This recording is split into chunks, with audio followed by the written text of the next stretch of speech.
Hello everyone, welcome to the class. I am Charanjit here. Students, today we are going to start our Unit 1 Object Oriented Programming of 4th chapter, that is Introduction to Java Language. In this chapter, we are going to discuss about POP and OOP. Before discuss about these approaches, we have to discuss some terms. So let's start. First term is program.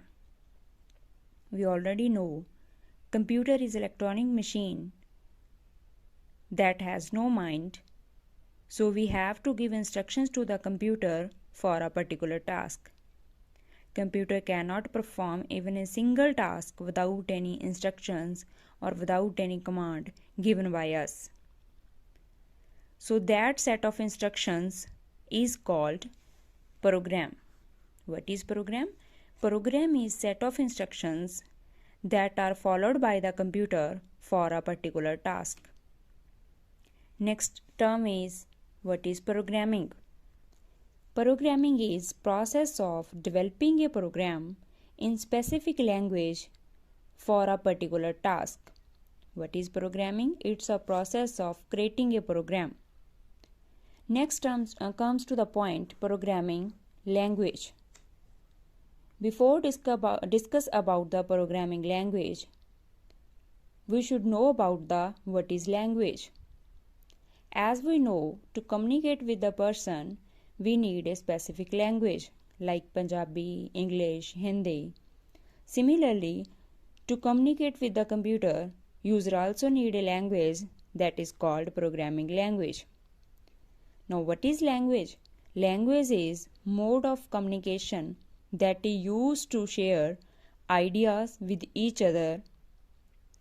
For example, we use English, Hindi, Punjabi to communicate our ideas with each other. Now comes to the point, what is programming language? Programming language is the computer language that is used by the programmers to communicate with the computer. It is a set of instructions written in any specific language for a particular task. Now comes to the next point, high-level language. We know that computer understands only machine language, or we can say that machine code, that is also called binary code, that is in the form of 1 or 0. But it is difficult for us to learn about machine code. It's too complex to learn. So we use high-level languages. But computer cannot understand high-level language. It can understand only machine language or binary code. So if we use programming language, that is high-level languages for programming, then it requires translator to translate the high-level program into machine-level program. Why we need translator? Because computer cannot understand high-level language, but we cannot give instructions to the computer in machine language. So how it will perform? Then it requires translator here to convert our high-level language program into machine-level program so that computer can understand that program and perform that particular task. High-level languages are used to develop softwares and websites, as well as some small programs and large programs. High-level languages are easy to read, write, and learn for us. Example of high-level languages are C, C++, Java. These high-level languages follows different approaches. First one is procedure-oriented programming and second one is object-oriented programming approach. Let's start with first approach, that is procedure-oriented programming approach. In this approach, main focus is on functions. That means how to do the things, not on the data. So in this approach, the data is loosely attached to the functions. Data can freely move from one function to another throughout the program. This approach has some examples like BASIC, COBOL, C language. Students, see the diagram. Here main program is divided into number of functions. In this diagram there are 5 functions. The whole program is divided into number of subparts and each subpart is called function. In this diagram there are 5 functions. The program is divided into 5 parts. These functions can communicate with each other by some data, and the data that is shared by more than one function is called global data. Each and every function also has some local data, that is its own data, and the data that is shared by all the functions, that data is called global data. Main limitation of POP is its global data, because any changes that is done by any function is also affected in another function. Now what are the characteristics of POP?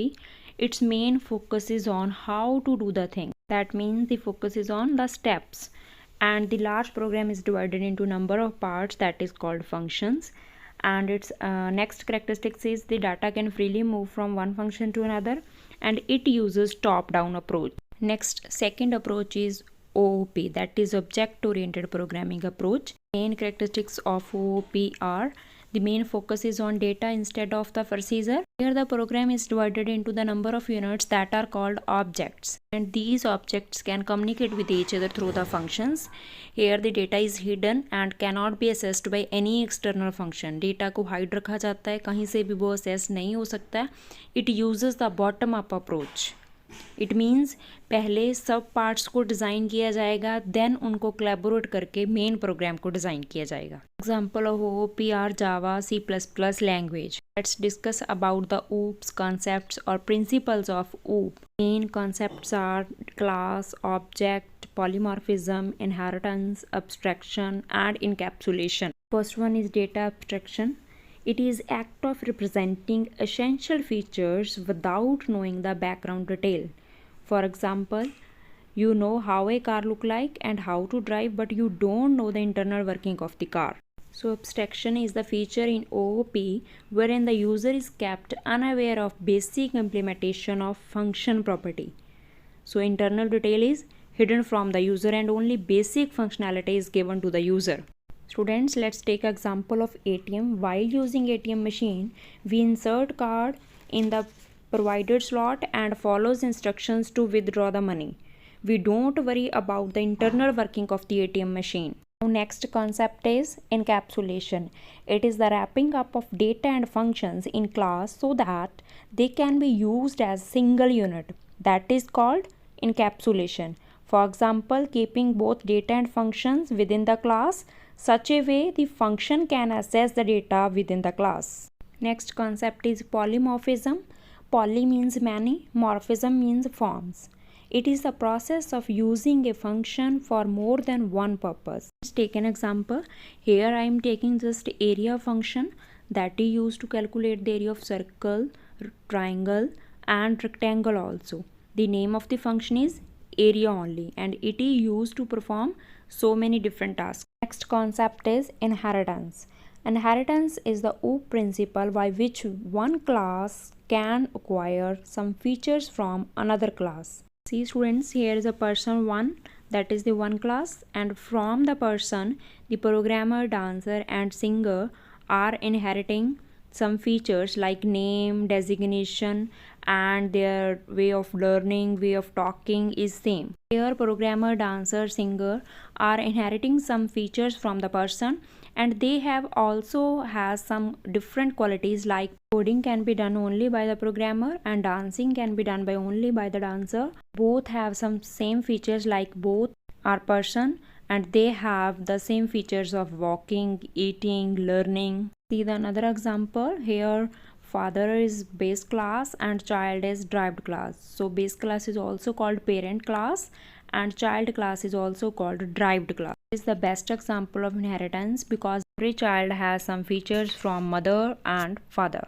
Last is the dynamic binding. Binding means link between the procedure call and the code to be executed. भी code को execute करने के लिए उस code तक पहुंचने के लिए कौन सा लिंक जनरेट हो रहा है, that is called binding. This binding is on the time of the run time, then that binding is called late binding. If it is done at the compile time, then that binding is called compile binding. Next I want to tell you difference between OOP and POP. Let's start.